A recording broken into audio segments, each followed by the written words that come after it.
یہاں پہ درمیان میں مجھے ایک لطیفہ یاد آ گیا. یہ جو سر منڈانا ہے نا، کہ مرد جب عمرہ کریں گے یا حج کریں گے تو اپنے سر کو منڈائیں گے.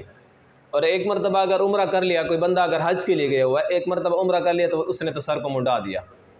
اب دوسری مرتبہ جب حج کرے گا یا دوسرا عمرہ کرے گا تو وہ اس کا سر تو پہلے سے گنجا ہے، اب اسی گنجے سر پہ ہی بلیڈ پھیرے گا،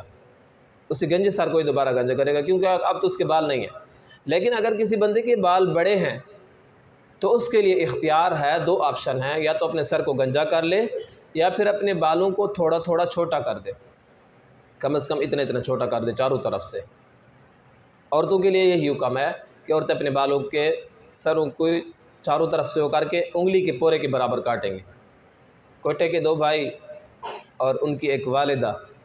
وہ حج کے لیے گئے یا عمرے کے لیے گئے، تو جب وہاں پہ گئے عمرہ کیا تو عمرہ کرنے کے بعد ایک بھائی نے کہا بھائی جان آپ ادھر بیٹھو، میں جاتا ہوں بازار سے نائی سے سر منڈا کر واپس آتا ہوں. تو ادھر گیا تو دوسرے بھائی نے دکان سے کہیں سے بلیڈ وغیرہ لے کر پہلے اپنا سر گنجا کیا، پھر اپنی والدہ کا سر گنجا کیا.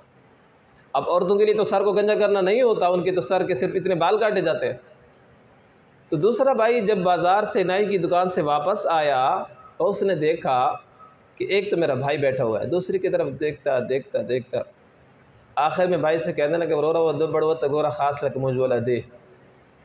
کہ اس بڑوے کے دیکھو خاص ہماری والدہ کی شکل ہے اس کی. تو ادھر سے والدہ نے جواب دیا زویا بڑوا نہیں اما ادے دے اما، کہ میں بڑوا نہیں ہوں، میں آپ کی ماں ہی ہوں. تو عورتوں کے لیے سر منڈانا نہیں ہے، مردوں کے لیے صرف سر منڈانا ہے، اور پھر سر منڈانے پہ ثواب زیادہ ملتا ہے. اگرچہ واجب کثر سے بھی پورا ہو جاتا ہے، یعنی بالوں کو چھوٹا کرنے سے بھی